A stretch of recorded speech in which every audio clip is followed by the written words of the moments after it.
بسم اللہ الرحمن الرحیم۔ السلام علیکم۔ آج میں آپ سے سورہ عمران کی آیا 139 کے بارے ڈسکس کروں گا، جو سیڈنس یعنی اداسی کے متعلق ہے۔ اللہ پاک فرماتے ہیں وَلَا تَهِنُوا وَلَا تَحْزَنُوا وَأَنْتُمُ الْأَعْلَوْنَ إِن كُنتُم مُؤْمِنِينَ، اور تم ہمت نہ ہارو اور نہ غم کرو، اور تم ہی غالب آؤ گے اگر تم کامل ایمان رکھتے ہو۔ عربی زبان میں تاہنو کا مطلب ایسی فیلنگز ہوتا ہے جب انسان ہزارہا کوشش کے باوجود تبدیلی نہ لا سکے۔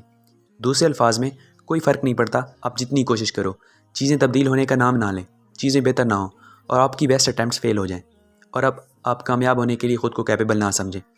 تاہنوں کے بعد دوسری سٹیج آتی ہے تحزنو، یعنی ہمت ہارنے کے بعد انسان غمگین ہو جاتا ہے۔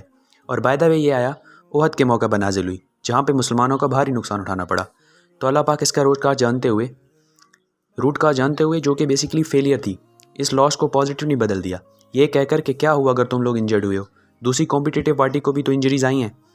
ہم لوگوں کے درمیان دنوں کو بدلتے رہتے ہیں، کبھی ایزی ڈیز ہوں گے تو کبھی ٹف ڈیز۔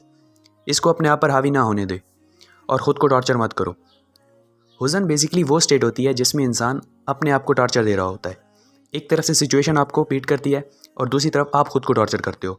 اللہ فرماتے ہیں اگر تم سچے مومن ہو، ایک سچے بلیور ہو، تو جلد ہی تم ایک سپریم پوزیشن پر جانے والے ہو۔ دوسرے الفاظ میں ایسے حالات آتے جاتے رہیں گے، لیکن اللہ ہمیشہ رہے گا، جو کہ ایک ایسا خزانہ ہے جو اگر آپ کے پاس ہے تو آپ کو کسی اور چیز کی کوئی ویلیو نہیں ہے آپ کے لیے، اور اگر آپ کے پاس نہیں ہے تو کچھ بھی نہیں ہے۔ اللہ سے دعا ہے کہ ہمیں ایسے لوگوں میں سے بنائے جو ایسی سچویشن کو خود پہ حاوی نہ ہونے دیں، اور اللہ ہم سب کو سیڈنس کی شیڈو سے بچائے جو انسان کی لائف کی ساری پازیٹیوٹی اور گڈنس کو لے جاتی ہے۔